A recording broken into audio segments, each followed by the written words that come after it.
In this video, I am going to show you what you need to realize in order for you to detach. Not only detachment from people, but also detachment from situations. First of all, if you are attached to something, if you are attached to a person, if you are attached to a situation, that thing controls you. That person, that situation can make you feel any type of way. If they do not text you, they can make you feel unhappy. And the same way, if they do give you attention, they can make you feel happy. But that means that you're completely powerless over yourself and your own emotions. Also, if attached to something that might have happened in the past and that's the only thing you hang on to, then you can also not move on in your life. So in order, we need to completely detach and we need to realize a lot of things. You need to realize that when you're attached to something, you are operating from your ego. I read this book recently. It's from Gabrielle Weinstein, Spirit Junkie. And in this book, she was kind of talking about detachment. She basically said our true essence is love. So we are love.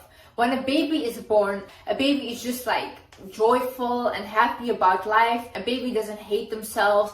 But when we get older, our ego starts, we also become attached to people and we idolize them or we idolize a certain lifestyle. You have to realize that this is your ego. This is not you and this is not your true essence. This is not your love. If we were thinking from a love standpoint, we would believe that we can have everything we want and we can create anything we want and we can be with the person we want. Because we have that self-love, and when you have that self-love inside of you, when you're not controlled by your ego, then you attract also everything. You would not get attached to someone or something because you know that you have abundance in your life. You know that whatever you want would come for you regardless. But our ego makes us believe that we're not good enough. But if you put yourself and that person that you idolize in a situation where, for example, you guys are in a plane crash together and the plane is falling down, do you think that other person is special? No, you wouldn't look at them that way. You would literally just be fearing. I have said this multiple times. I bleed, you will bleed. I leave this earth, you will leave this earth. And another way we get attached, especially in a relationship, is because we think like, oh no, I will never find anyone like that again. But see, that's why you are in this lack mindset. You think that you cannot have more. And that's the issue. Because I, for example, in my relationship, I know that right now what we have, it's very nice, it's very good, but I'm not attached to my partner like that. If I give my partner the power to make me happy or unhappy, then I'm so powerless. It all depends on me. I can make myself happy. I can make myself fulfilled. And whatever he gives me is just extra. That person is meant to be in your life. Whether it was a good relationship or it was not a good relationship, that person was meant to be there to elevate you. And it will always be elevating you. There is nothing bad about it. Even though it was a bad relationship, you became wiser because of it. You learned a lot about yourself and about other people. And that person was meant to teach you that. When these people come into your life, do not look at it as like, what is this teaching me? What do I have to deal with that I didn't realize before? When this relationship ends, you did your purpose in his life, he did his purpose in your life. And then you guys were meant to separate. You need to go into situations thinking, it just is what it is. Just go with the flow and don't try to create, oh, it has to be like this. No, that means that you're not living in the present moment. If you're not living in the present moment, you will never be appreciative of it. It will never be good enough for you. Get alive. I think people that are so attached to other people, I think these people have no life. Because how can you even have the time to constantly focus on someone else? If you're waiting on your phone, like, please text me. Do you have nothing to do? If you don't have a life, get a hobby, get passionate about something, learn a new skill. Don't be constantly in your head. It's just desperate, it's unattractive. You're focusing on getting better. That way, if that person texts you, if they don't text you, you don't really care. They don't give you your worth because you define your worth already.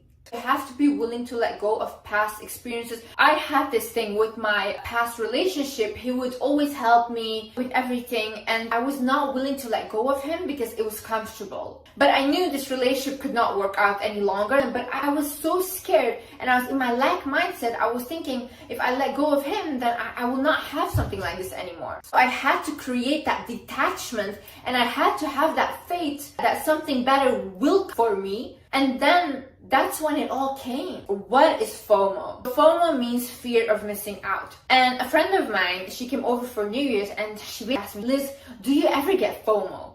No, I don't get FOMO. Do you get FOMO? And she's like, yeah, I get it all the time. Then I started to wonder, why is that? Why do I not get that? And why does she have that? She looks at Instagram people, this whole social media world. She sees their life. I make social media work for me. I do not work for social media. I do not check other Instagram accounts. I post my stuff. I do not read anything and I leave. In this way, I do not have a fear of missing out because I don't know what I'm missing out on. Because if I do start to constantly look at other people's lives, I will start to compare myself to them. I will go into a big panic mode.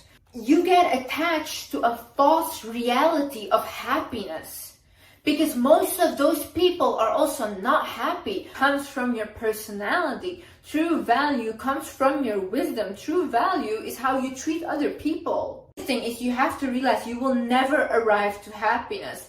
If you attach yourself to something and you think, if I have that, I will be happy. I used to have this mentality and was never happy. If anything, I got more depressed. Even though I had that thing that I wanted.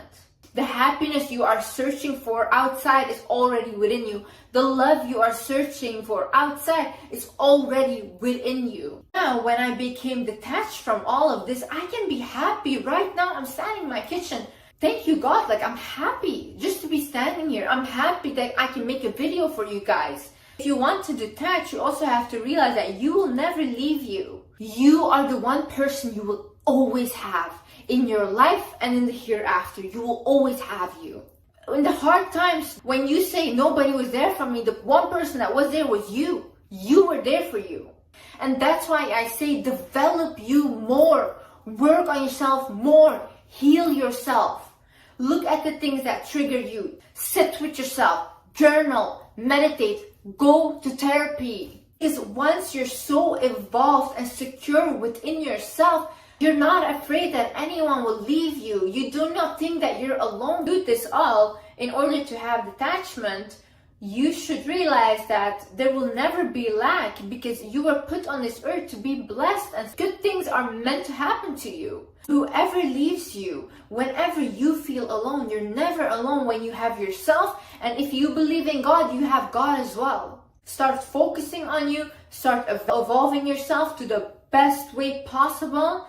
And honey, it will be so liberating because you don't need anyone to determine your value. Anyways, I love you guys so much. I hope you guys learned something. Bye-bye.